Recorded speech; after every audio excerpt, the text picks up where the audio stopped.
বড় মানুষটাকে সামনে বসেছিস? এটা কি ঠিক? পুরুষ মানুষ বাইরে সামনে দিয়ে বসবে নাকি? ছেলেরা সব সামনে বসবে, তাই সামনে বসবে। এখনো সবকটা টোটো এসে পৌঁছায়নি, তো আমরা একটু ওয়েট করছি। হ্যাঁ তো দিদি, তুই নিবি তো? নিতে পারিস। একটা অন্যরকম অনুভূতি। এখানে আমার মাও পরীক্ষা দিয়েছে গ্র্যাজুয়েশনের।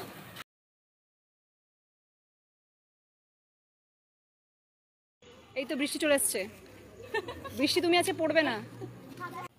ঠিক এই জায়গাটাতেই আমার মেজো মামা দাঁড়িয়েছিল বাইক স্টার্ট করে, আর আমি এমএর পরীক্ষাটা দিয়ে জাস্ট 4টের বেল পড়েছে আর আমি বাইকে বসেছি।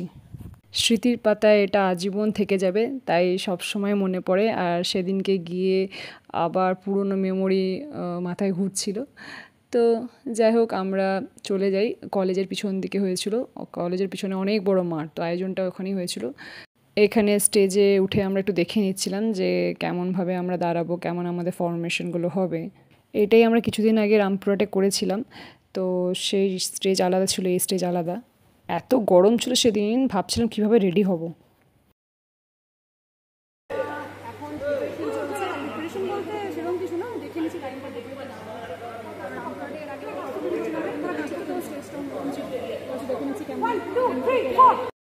এইটা কলেজের মেন বিল্ডিংয়ের ভেতরে অনেকগুলো ফ্লোর, এই ফ্লোরেই আমি এক্সাম দিয়েছিলাম অনেক বছর আগে, তো সেই স্মৃতিগুলোকে আওড়াচ্ছিলাম।